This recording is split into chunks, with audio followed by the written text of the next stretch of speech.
Muy buenas noches, bienvenidos a Universos Desconocidos. Le damos la bienvenida y el día de hoy tenemos un programa interesante.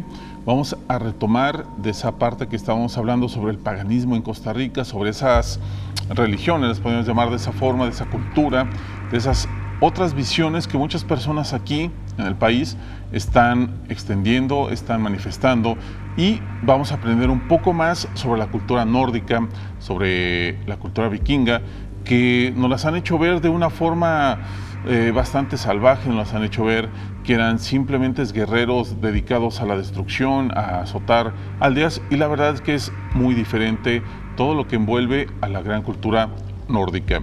También vamos a tener un top 10 muy interesante de 10 figuras, 10 personajes ocultistas de la época victoriana, una época donde se caracterizó por el espiritismo, por el espiritualismo, por un gran desarrollo de esas nuevas tendencias ocultistas. Y por último, vamos a empezar con el programa. Bienvenidos.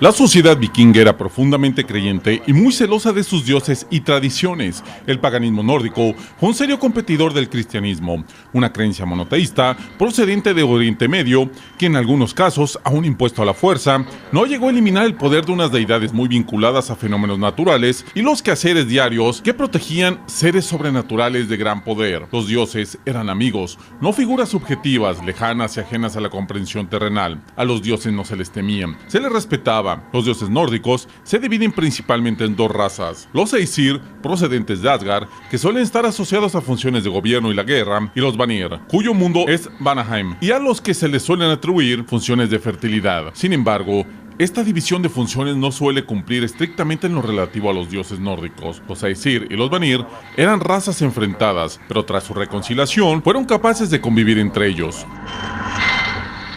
Comenzamos con Universos. Dio la bienvenida a nuestro invitado Esteban. ¿Cómo estás? Bienvenido de nuevo.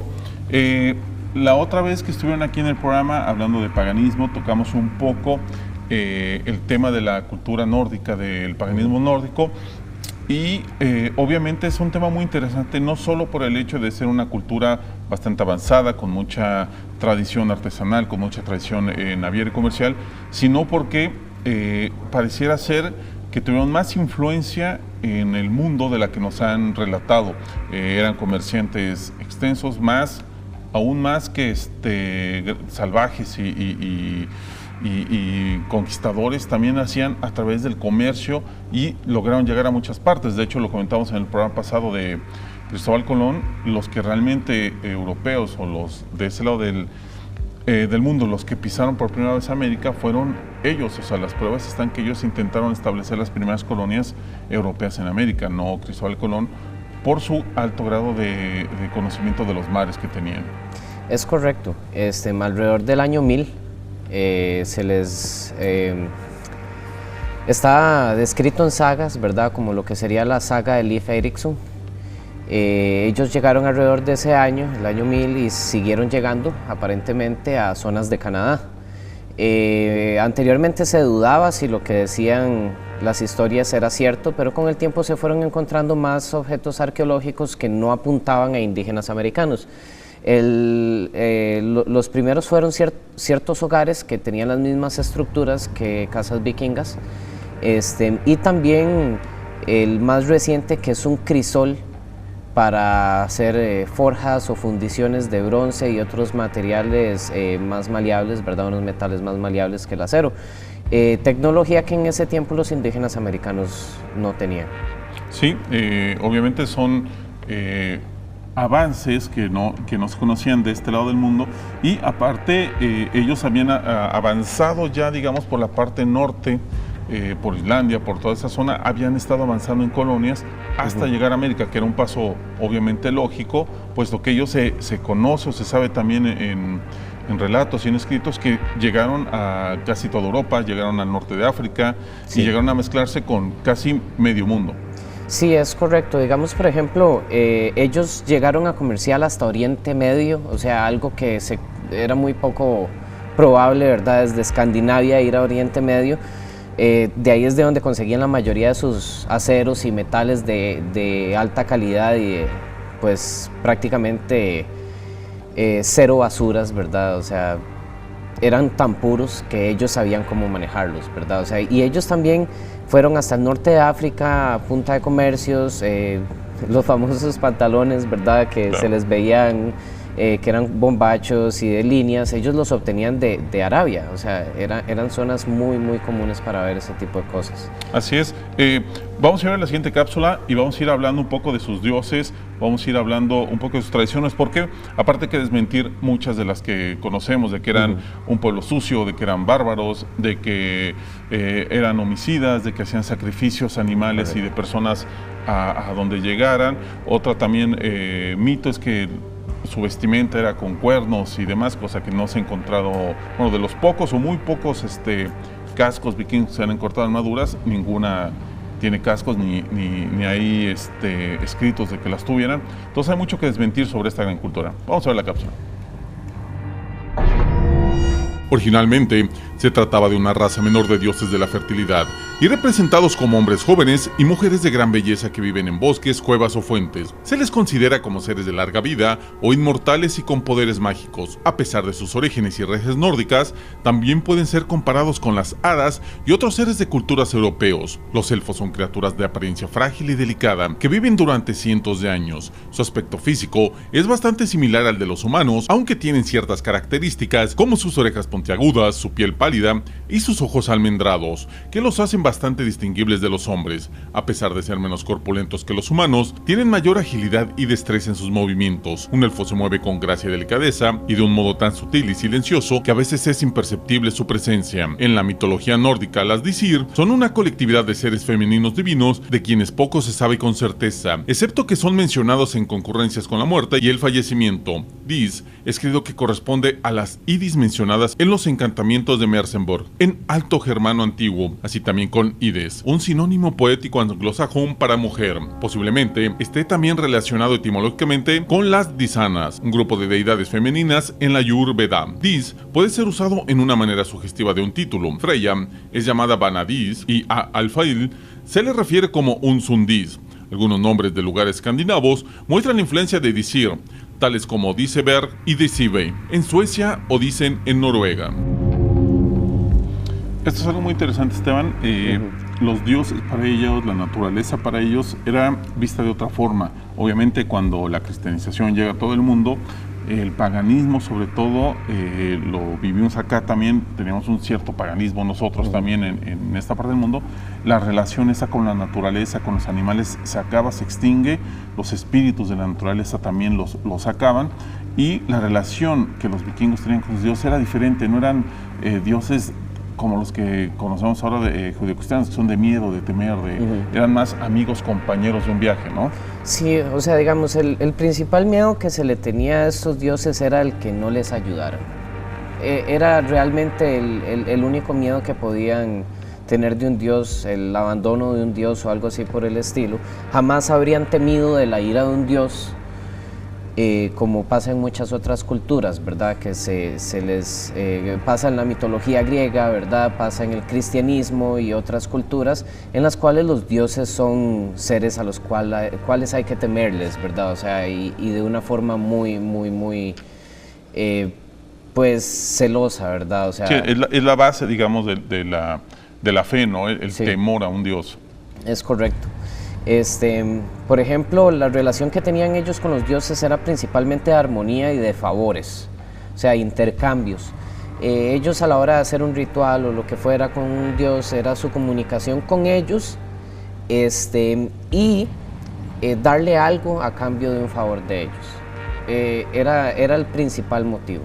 Otra cuestión que también es un mito es el de los sacrificios, donde obviamente era una época fuerte, difícil, sanguinaria, pero no por eso eran un pueblo salvaje, y lo que se ha investigado es que la mayoría de los sacrificios que llegaban a hacer, o más bien ajusticiamientos, era para criminales, era para personas no gratas, digamos, de algún pueblo, ¿no?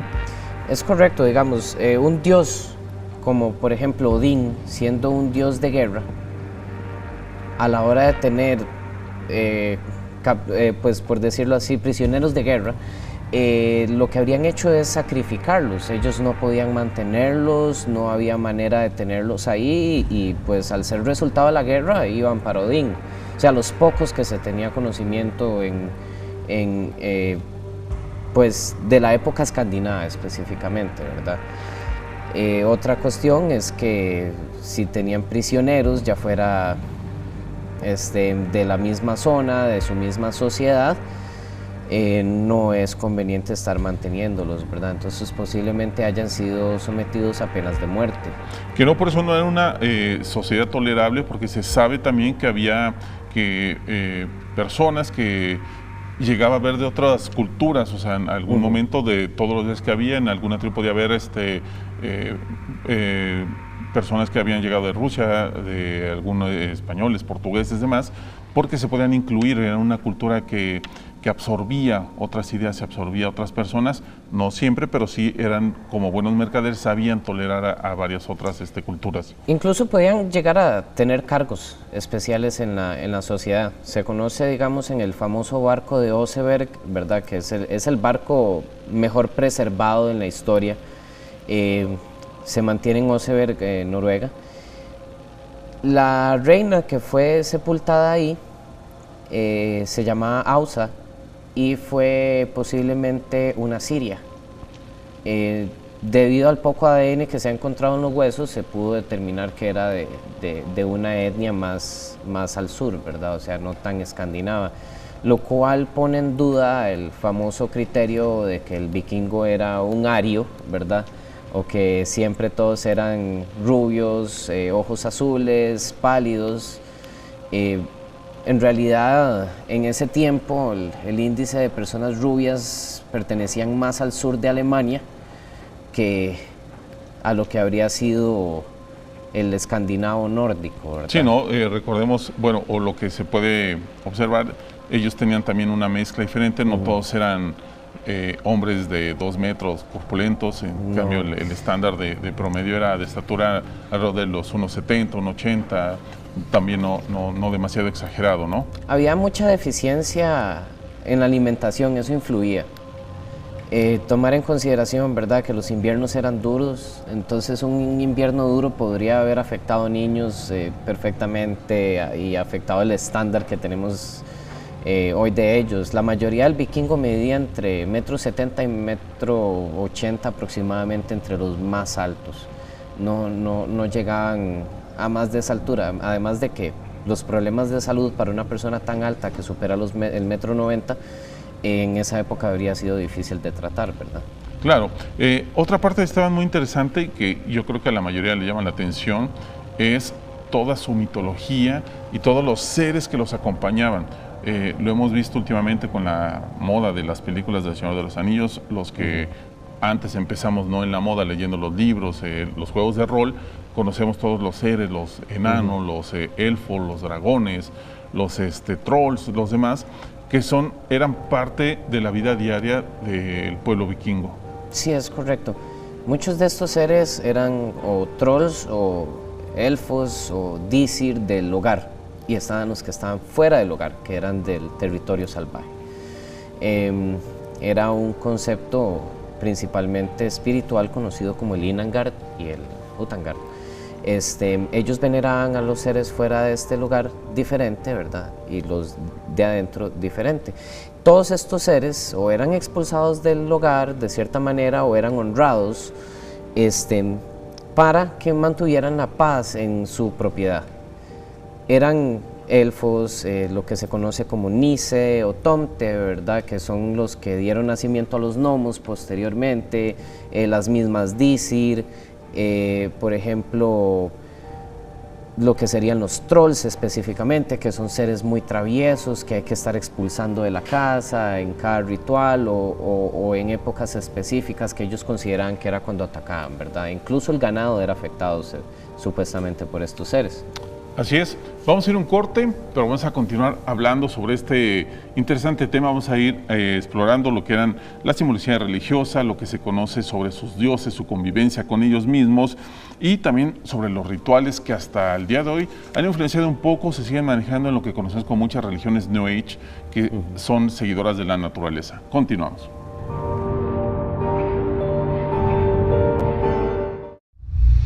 Hay diferentes símbolos que son usados por todas las ramas del etenismo, aunque algunas usan más uno que el resto para identificarse. Por ejemplo, el Valknut es el símbolo principal para el odinismo. El Valknut, del nórdico antiguo Var, guerrero difunto, y Nut, nudo, también llamado el nudo de la muerte, es un símbolo compuesto por 3 triángulos entrelazados que aparecen en varios objetos y grabados del paganismo nórdico. Existen varias teorías sobre su origen y significado. El nombre Valknut, no obstante, es de reciente invención para describir el símbolo. No fue un calificativo contemporáneo en la época de su uso, y ha sido comparado con el símbolo de los 3 cuernos, descubierto en una piedra rúnica de Snoldelev del siglo IX. El Mjolnir es el símbolo principal en el Asatru, según las fuentes islandesas más tardías. Mjolnir es descrito como una de las armas más temidas en la mitología nórdica. En ella se relata que es usada para derrotar a todos los que desafían la supremacía de los Aesir. Aunque generalmente representado y descrito como un martillo, a veces se le menciona como un hacha o un garrote.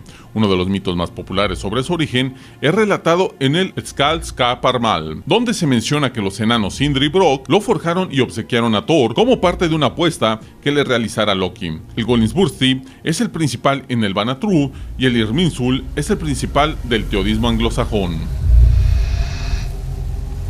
Continuamos con Universos Desconocidos. Les recuerdo que estamos a través de Facebook, que es Universos Desconocidos TV, donde nos puede dejar sus comentarios y sus opiniones sobre este tema. Esteban, también ustedes usan Facebook, también usan bastante Facebook, de todas las organizaciones paganas y específicamente también de la que ustedes trabajan, ¿no? Sí, correcto.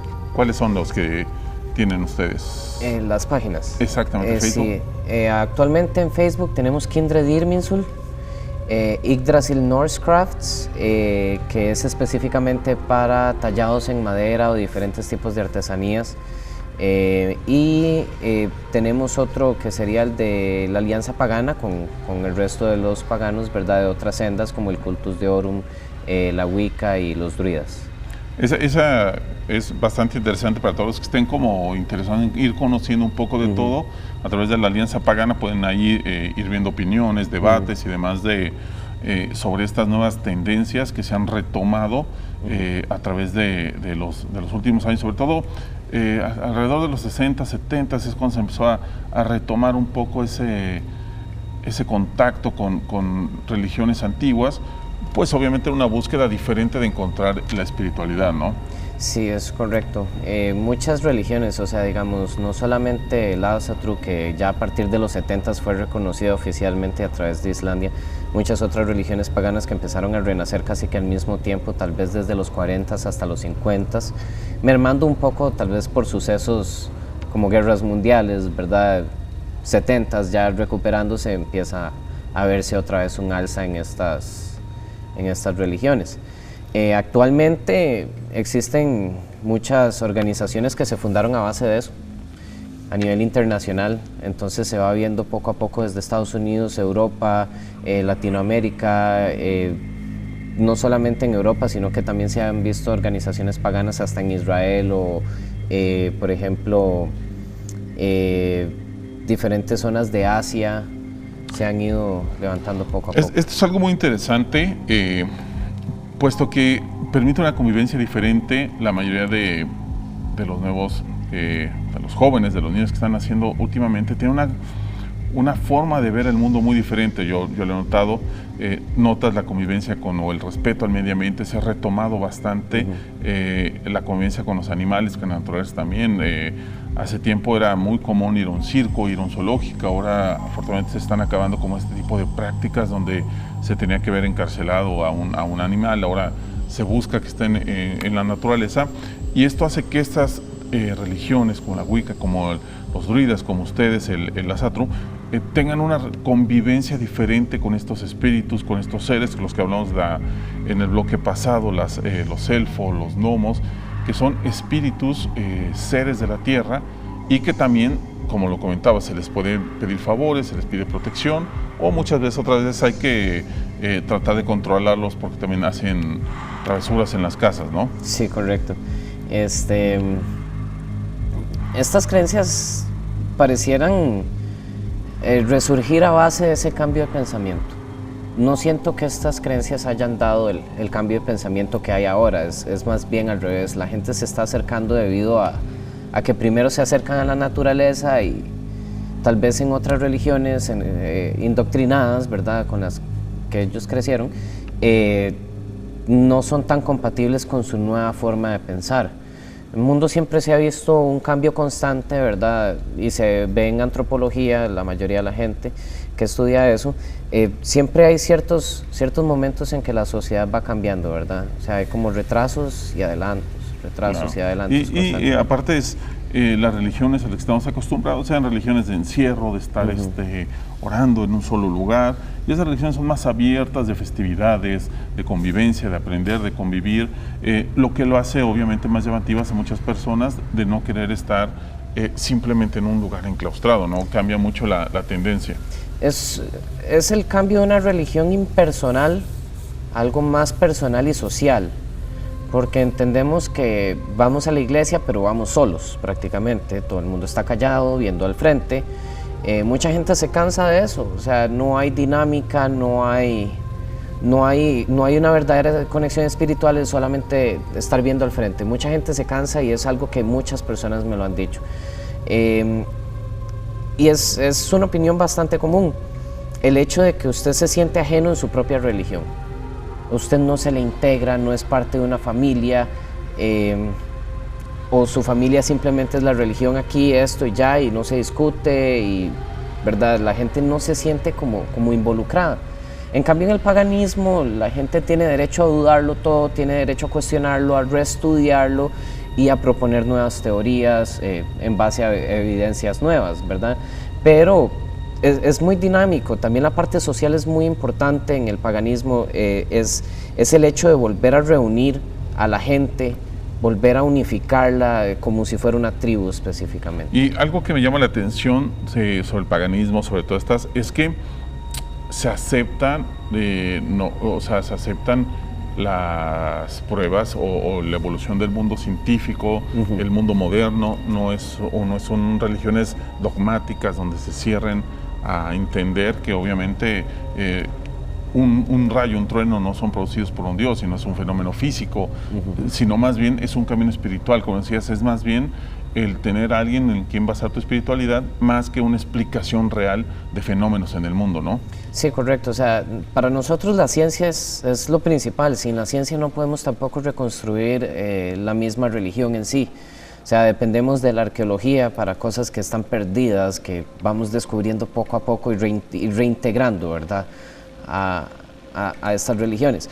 Pero también es el hecho de que, por ejemplo, no vamos a negar la ciencia, no vamos a negar el Big Bang, o sea, eso no nos compete a nosotros. Nosotros sabemos de la ciencia, crecimos en ella de cierta manera y hay muchas alegorías similares a la misma ciencia, ¿verdad?, en la formación del mundo en general. Y uno entiende que esto no es una descripción literal, de que según el mito nórdico nacen de dos árboles diferentes, ¿verdad?, y pues se les da vida con diferentes características. Nosotros entendemos que eso no es más que un mito, ¿verdad?, una alegoría. Entonces jamás vamos a poner una mitología encima de la ciencia. Perfecto. Vamos a ver la siguiente cápsula. Continuamos con más de Universos.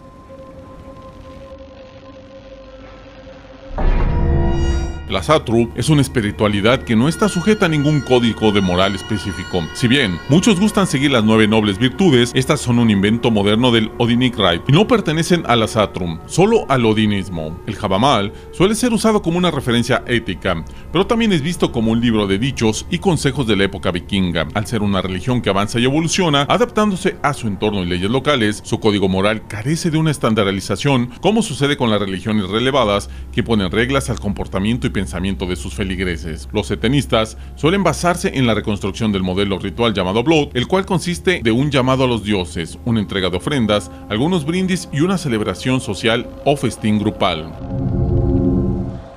Continuamos con Universos. Esto es parte de lo que hemos estado comentando, los rituales, la convivencia, el chamanismo que se entiende, se convivía con los animales, el respeto que había, es muy diferente al que entendemos o vemos en películas y eso, y también el mal entendimiento que se tiene sobre estas religiones por esa tendencia de creer que son conceptos racistas, neonazis, o están ligadas totalmente a esa imagen del nazismo, ¿no?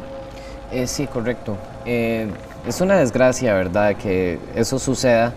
Se le echa la culpa en parte a Himmler, principalmente por tratar de meter ese misticismo germánico dentro de lo que es el neonazismo. Bueno, el nazismo, correcto. Sí.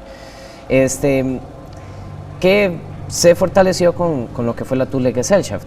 Desgraciadamente se ha mantenido hasta ahora por ambos lados y es simplemente una ignorancia, un desconocimiento. El movimiento nazi siempre fue algo católico y protestante, o sea, las dos iglesias financiaron lo que fue el Partido Nacional Socialista. No se menciona mucho de ello, es mejor simplemente dejarlo sin tocar para varias personas, pero relacionar el germanismo, lo que sería el paganismo nórdico también con el nazismo, es contradecir incluso los mismos ideales de Hitler, quien de hecho detestaba el mismo paganismo germánico, ¿verdad? Así es, vamos a ir a ver el top 10 porque si no se nos acaba el tiempo de este bloque, y regresando vamos a comentar un poquito más a fondo de esto porque es muy interesante esclarecer eso, porque de hecho varios de los países nórdicos estaban en contra obviamente del nazismo y no estaban a favor de pelear sobre el eje, ¿no? Vamos a irle el top 10, vamos después a un corte y continuamos con más.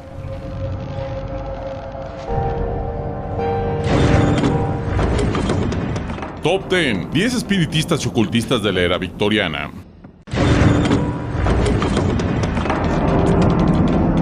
10. Annie Horniman. Annie Horniman tuvo una gran influencia en la escena teatral británica. Originaria de Dublín, fue una de las responsables de crear la escena teatral en Manchester, con la meta de llevar espectáculos artísticos a todo mundo, sin importar su condición social o sus ingresos. Esto lo logró usando la fortuna familiar. Annie era una gran creyente del tarot y usaba las cartas para tomar las decisiones y como guía de sus negocios. Ella también creía en la proyección astral y que ella podía visitar Saturno y conversar con sus habitantes. Fue una miembro de la Orden Hermética de la Golden Dawn y realizó varias proyecciones astrales visitando varios mundos. 9. Madame Blavatsky. Desde niña, Elena Petovna Blavatsky era un poco extraña. Ella aseguraba tener amigos invisibles a los que llamaba jorobados y solía sostener aves en sus manos hasta que se quedaban dormidos. Se casó joven, pero abandonó a su marido al corto tiempo para recorrer el mundo por más de una década. Cuando reemergió en sociedad, se decía que había ganado habilidades espirituales y telepáticas, desde control mental hasta telequinesis. Para 1873 se encontraba ya en Nueva York y en 1875 fundó la Sociedad Teosófica. Esta sociedad tenía varias metas. Una de ellas era la de unir a la humanidad en una hermandad que explorara todos los poderes divinos y místicos que según ella poseemos. Para 1888, Madame Blavatsky publicó su obra maestra La Doctrina Secreta, donde ella hablaba sobre el nacimiento de las razas que habían habitado nuestro mundo y mencionaba una cuarta raza, los Atlantes. 8. Annie Besant y Charles Leadbeater. Besant y Leadbeater apoyaban la Sociedad Teosófica y a Madame Blavatsky, al punto de dejar sus vidas por completo y dedicarlas al oculto. Ambos se conocieron en la Sociedad Teosófica y en un viaje a la India fue donde les nació la idea de combinar elementos del hinduismo y el budismo para crear una nueva doctrina. Coescribieron un extraño libro de nombre Two Forms. El libro manejaba posturas extrañas y diversas. Hoy en día conocemos estas ideas como sinestesia. En el libro venían ilustraciones de emociones y sonidos. Se les habían dado forma y color, un intento abstracto de dar a entender conceptos que hoy en día son difíciles de entender. 7. Philippe de León. De acuerdo a la historia, Philippe Nizier Antalen Berthaud nació de sus padres José y María el 25 de abril de 1849. Se dice que su madre no sufrió un solo dolor y que durante el parto estuvo cantando de alegría. También que una estrella fugaz anunció su nacimiento y otras más historias peculiares. Se decía que los milagros lo seguían. En 1874, mientras trabajaba en una farmacia en Lyon, Francia, le vino una reputación como sanador, pues se decía que curaba enfermedades. En una de sus historias, 2 doctores abandonan la habitación de un niño fallecido que no pudieron salvar, pero a las 2 horas Philippe entra al cuarto y el niño revivió milagrosamente. En su vida, lo siguieron historias y poderes similares a las de Cristo. Después de varios problemas con la corte rusa y con doctores que lo acusaban de fraude, Philippe continuó su camino entre la religión, el espiritismo y lo oculto. 6. Alexis Vincent Charles Verbier de Terraniev de Tim. No se sabe qué había mal con Alexis Vincent Charles, pero sus escritos dejan muy claro que sufría de algún tipo de desorden. En 1821 publicó una autobiografía de 3 volúmenes donde detallaba su batalla diaria contra los Gobgoblins, que de acuerdo a Verbier había matado a tantos que se había ganado el título del azote de los Gobgoblins. Mientras se encontraba en París, visitó a varios doctores y clarividentes que intentaron tratarlo de diferentes maneras, pero los ataques continuaron y para empeorar el asunto, comenzó a creer que los doctores estaban aliados con los Gobgoblins. Llenó su cuarto con plantas para matar a los Gobgoblins y cientos de botellas donde los atrapaban. En su cabeza todos los que lo rodeaban comenzaron a transformarse en demonios. Su farmacéutico era Lilith y uno de los doctores era Moloch. Pasó toda su vida atormentado por los Gobgoblins. Top 10. 10 espiritistas y ocultistas de la era victoriana. Continuamos con Universos Desconocidos. Les recuerdo el Facebook, que es Universos Desconocidos TV, para que se comunique con nosotros, nos manden sus mensajes. También estamos ahí, Holman tiene sus libros que también lo está ofreciendo. Mándenos un mensaje a través de un mensaje privado, a través de Facebook de Universos Desconocidos TV, y ahí le informaremos la dinámica de cómo obtener los diferentes libros que escribe nuestro buen amigo Holman. También les recuerdo que los martes de 5 a 7 estamos en FM Globo 100.3, todos los martes de 5 a 7 de la noche. Estamos ahí, casi todo el staff de Universo, no estamos ahí por partes, pero estamos ahí para atender sus llamadas, sus consultas, sus preguntas, sus relatos, escucharlos y pasar una buena tarde ahí un poco inmiscuidos con lo paranormal. Esteban, hablamos un poquito sobre esta parte. Es como interesante el cómo no es Hitler literal el que mezcla esto, sí daña un poco la imagen del movimiento del paganismo, también daña la suástica, que es un símbolo primitivo de casi todas las culturas y lo daña para siempre. O sea, ya nadie puede usar una suástica que está grabada en grandes monumentos. Los mismos nórdicos lo usaban como referencia al sol naciente. Pero afortunadamente poco a poco se han ido recuperando estas tradiciones, se han ido recuperando estas culturas, se han podido abrirse paso y quitarse esa idea de que esto está hecho solamente para una raza, alguien rubio de ojos azules, nada más, ¿no? Sí, es una lástima, digamos, un símbolo tan importante, que es un símbolo de victoria y además de eso un símbolo de cambio, se haya visto contaminado de esa manera. Es un símbolo que está presente en todas las culturas indoeuropeas.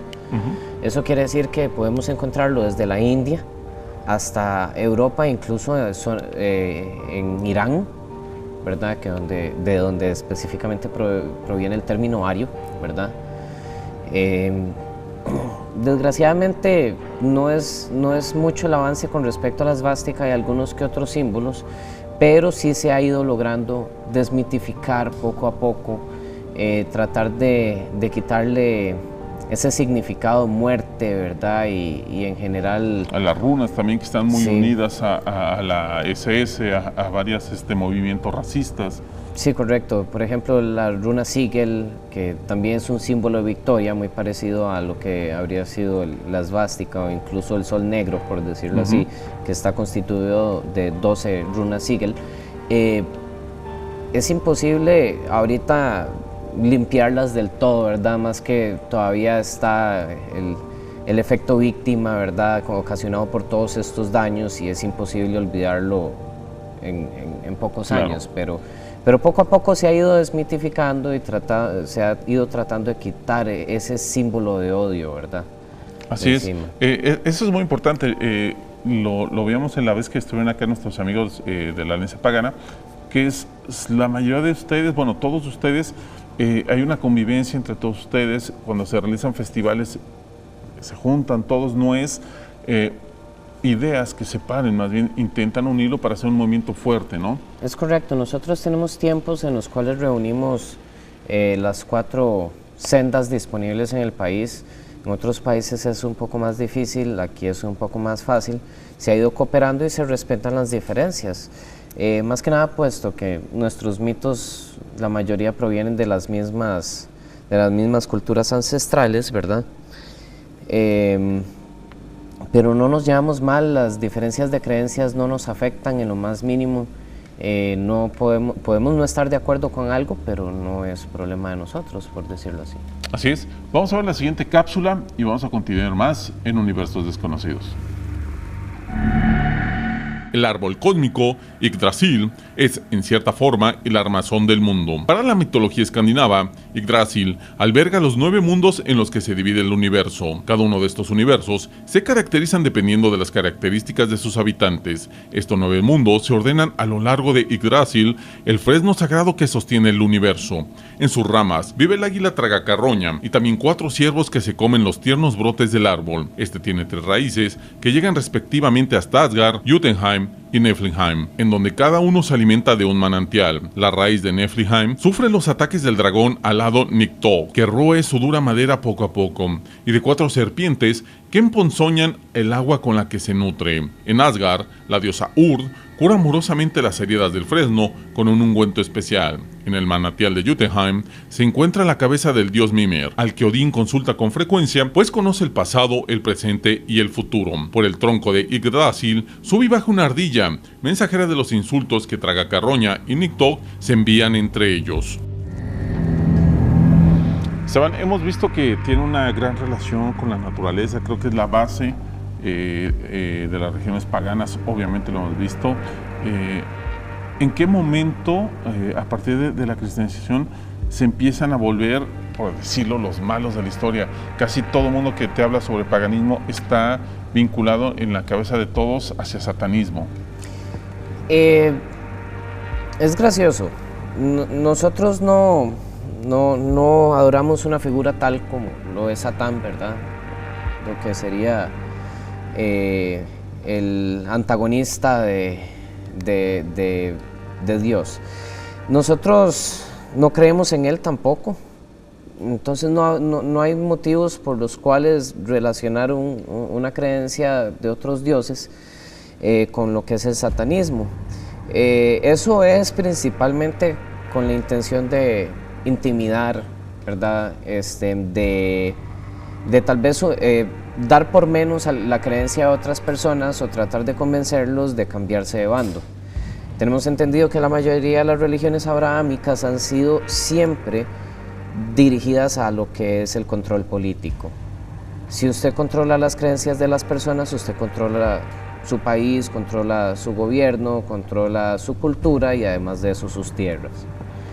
Principalmente eso fueron la mayoría de los motivos de la expansión del cristianismo, ¿verdad? En lo que fue por ahí de las épocas posteriores a Constantino, el Carlomagno, ¿verdad? Que fue uno de los principales colonizadores, asesinó casi más de 4.000 paganos en una sola noche, todos uno tras otro. ¿Por qué? Porque ellos no se sumían a las creencias que promulgaba Carlomagno. La mejor manera era matarlos de hambre, cerrarles las zonas de comercio y pues a partir de ahí lo que es agricultura se empieza a ver estancado, ¿verdad?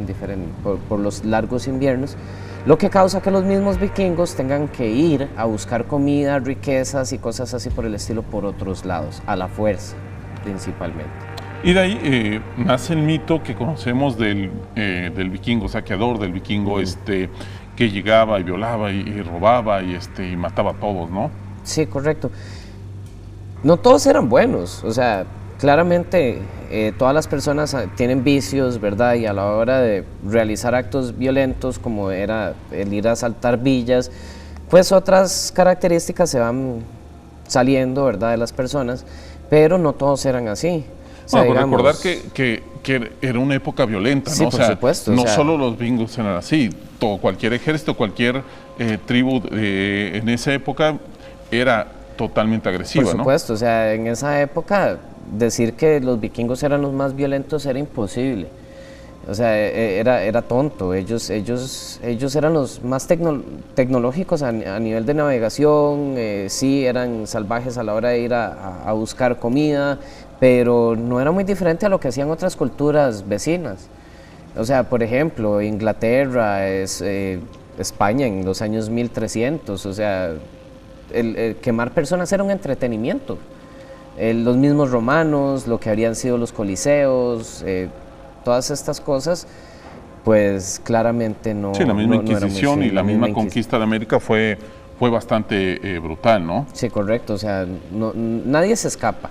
Todas las culturas han cometido sus genocidios o asesinatos, ¿verdad? O actos barbáricos, por decirlo así, pero no eran necesariamente las más violentas. Vamos a ver la siguiente cápsula del programa y vamos a continuar con el tema de hoy.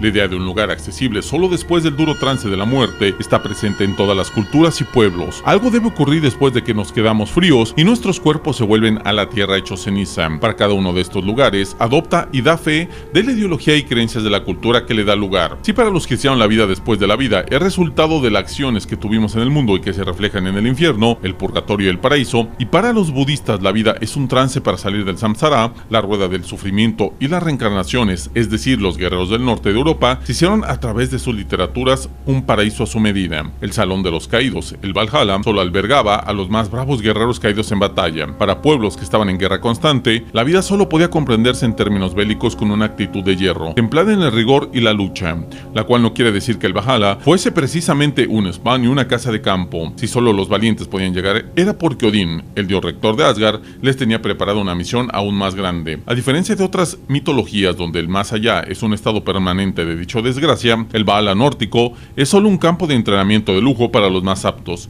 Incluso después de la muerte, la guerra continuará cuando llegará el Ragnarok, donde incluso Odín, su hijo Thor y Loki morirán en batalla. Y recordar, Esteban, que ellos eran diferentes tribus, diferentes grupos que a veces unían con algún propósito, pero a veces también entre ellos tenían conflictos. Obviamente había diferentes, había en Noruega, en Suecia, en Dinamarca, en Islandia. Entonces no eran totalmente un grupo, un ejército unido como podía haber sido el romano, una legión total.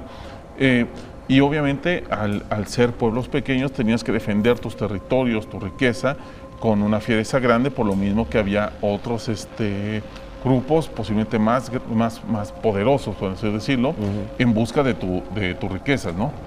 Al ser una sociedad tribalista principalmente y funcionar a base de clanes pequeños, siempre ha habido un gran problema, y es ese, a la hora de enfrentarse en grandes números. Por eso es que los ataques de ellos eran ataques relámpago, entraban y salían y solamente obtenían lo que querían. No arrasaban con naciones enteras ni nada, pero por ejemplo, Arminius, quien debió enfrentarse, ¿verdad?, alrededor del año 70 por ahí, de la era común, pues tuvo que enfrentarse completamente a Roma.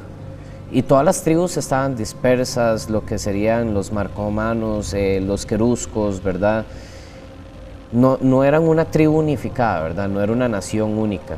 Entonces ellos tuvieron que ponerse de acuerdo para poder recibir y romper las filas de los romanos y poder derrotarlos en un ataque relámpago.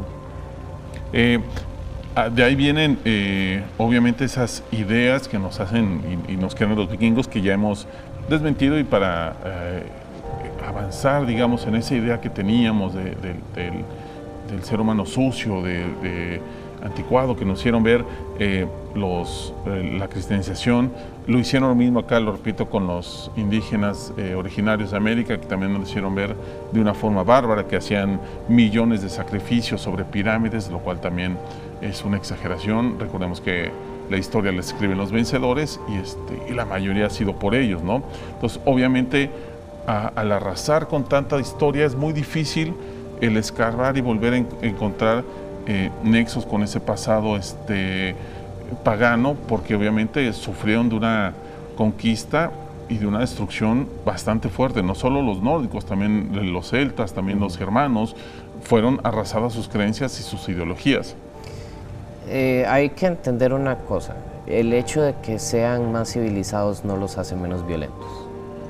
Una cultura muy civilizada puede ser sumamente violenta. Ahí se con ve los imperios del día de hoy, ¿no? Sí, o sea, países como Estados Unidos siempre está en guerra y es uno de los más avanzados. Eso no los hace, ¿verdad?, mejores en ningún sentido, y se ve reflejado en lo que es la antigua Roma, ¿verdad?, postcristiana principalmente, también precristiana, que eran muy avanzados, pero sí ellos buscaban expansión, ¿verdad? Pero la civilización no está atada directamente a la violencia. Sí, no, y es algo muy interesante de la cultura vikinga, el cómo ellos podían combinar toda la sabiduría que ellos tenían, mercantil, el cómo podían aprender muchas cosas en el manejo también del acero, de la construcción de sus mismos barcos, el lenguaje también obviamente, porque tenían un lenguaje común, un lenguaje mágico, el lenguaje de las runas, tenían rituales muy importantes, y cómo pudieron expandirlo y moverse en varias partes de lo que conocemos, en Rusia, en África, en el sur de Europa, y llevarlo hasta muchos lugares. Realmente hubiera sido muy interesante el cómo estas civilizaciones se hubieran continuado de no haber sido detenidas, ¿no? Hubiera sido muy interesante ver ese mundo. Vamos a ir a un corte y vamos a regresar a cerrar un poquito el tema y también a la segunda parte del Top 10.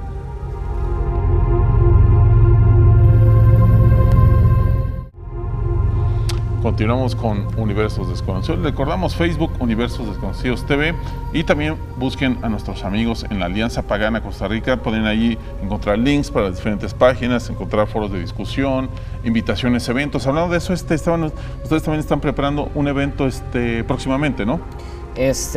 Tenemos planeado varios eventos de diferentes cosas. Uno de ellos actualmente es abierto al público con una compañía de cocina express. Uno de esos es el Asgard Feast Night, que es sobre comida reconstruccionista vikinga. Después de tantos años se logra reconstruir gran parte de esta cocina y queremos presentar la verdad a las personas, y posiblemente, dependiendo, estaremos confirmando fechas, lo que sería un convivio pagano.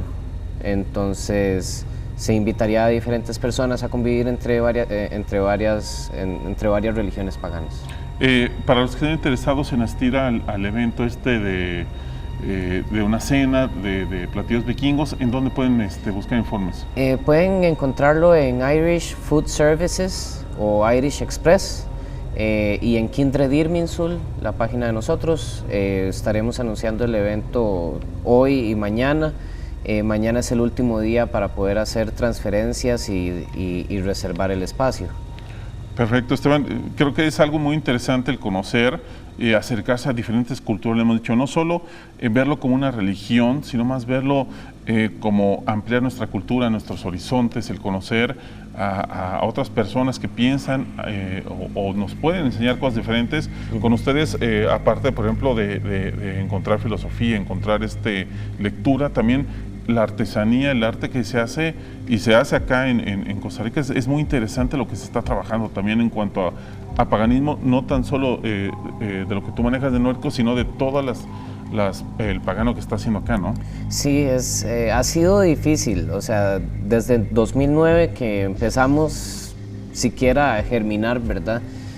Hasta ahora se ha ido, los últimos 2 años tal vez, se ha ido logrando lo que es principalmente artesanías, trabajos investigativos y recreacionistas, grupos de batalla medieval, ¿verdad? Revivir el estilo de pelea vikingo, artes en madera, como las figuras presentadas acá, ¿verdad?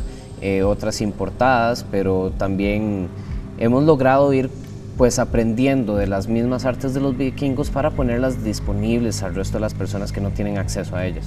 Así es, Esteban, se nos acaba el tiempo del programa. Agradezco mucho que hayan venido. También, como siempre, un gran saludo a todos nuestros amigos de la comunidad pagana, todos los que están inscritos, los Wicca, los druidas, el Cultus Diorum también, que están ahí dentro de esta sesión. Y como siempre, les recordamos que este es un espacio abierto para todas las ideas, las culturas, los pensamientos diversos que el ser humano tiene. Esteban, muchas gracias. Un gusto. Y nos quedamos con la última parte del Top 10. Buenas noches.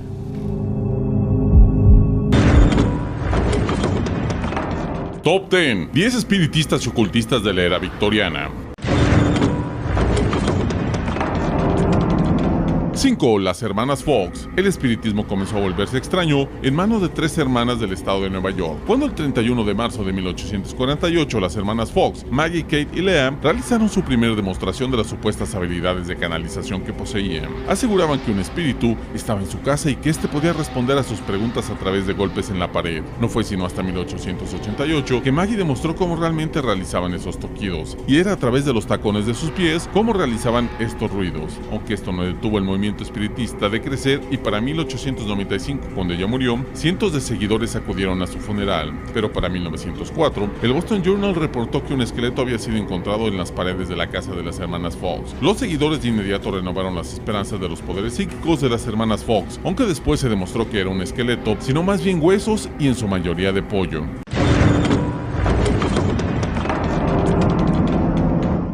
4. William Stead. William Stead fue una de las víctimas del Titanic, y en ese tiempo su nombre estaba en la lista de las personas influyentes y poderosas que murieron ese día. Stead se le adjudica ser el padre del periodismo de investigación. En 1885 sacó a la luz un reportaje de las niñas dedicadas a la prostitución que vivían en las calles de Londres. En 1892, Stead se encontró con otro tipo de noticias. Estaba recibiendo mensajes del más allá, específicamente de la periodista ya fallecida Julia Ames, y creyó tanto en ellos que organizó una oficina donde recibía los mensajes del más allá y los comunicaba a los familiares de estos. Su historia corta, cómo el barco de vapor se hundió, resultó profética, ya que narraba la historia de un transatlántico que se hundía y en el cual morían cientos de personas por la falta de botes salvavidas. Este escribió una advertencia en su libro que aunque la historia era ficción, esta era muy posible de que sucediera.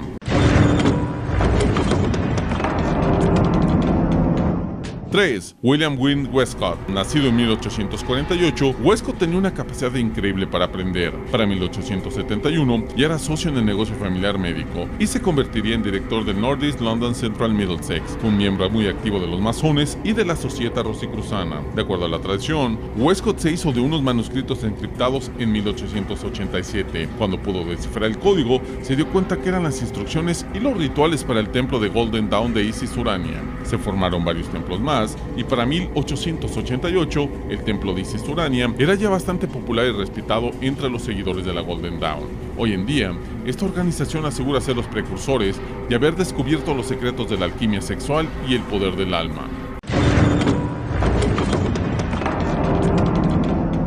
2. Allan Kardec. Espiritismo y espiritualismo son dos cosas diferentes. El espiritismo fue fundado por Allan Kardec en 1856. Allan Kardec tomó su nombre según él de acuerdo a personas que había encarnado en otras vidas. Para 1850 escribió su primer libro sobre los espíritus y el poder que estos canalizaban a través de su persona. El libro de los espíritus sigue siendo bastante popular y ha pasado por 25 ediciones. El libro trata de los espíritus y cómo estos se comunican con nosotros. La mayoría de la información que Kardec obtuvo fue a través de mediums. Él estaba confiado que cuando el conocimiento de los medios progresara, la comunicación con los espíritus sería más sencilla. Formó una serie de reglas con las cuales se podía interactuar entre el mundo corpóreo y el mundo de los espíritus. 1. Anna Kingsford. Anna Kingsford fue presidenta de la Sociedad Teosófica y se cree que fue una de las inspiraciones para la misteriosa mujer alemana Anne Sprengel, la cual cedió a William Wynne Westcott los documentos que tenían las reglas y regulaciones para fundar la Golden Dawn, una figura contradictoria. Por una parte fue una de las primeras doctoras de la Gran Bretaña y una de las más fervientes luchadoras por los derechos de los animales. También decía hablar con las hadas, viajar por el tiempo y el espacio y que había tenido visiones, algunas de ellas, de la creación del universo. Top 10. 10 espiritistas y ocultistas de la era victoriana.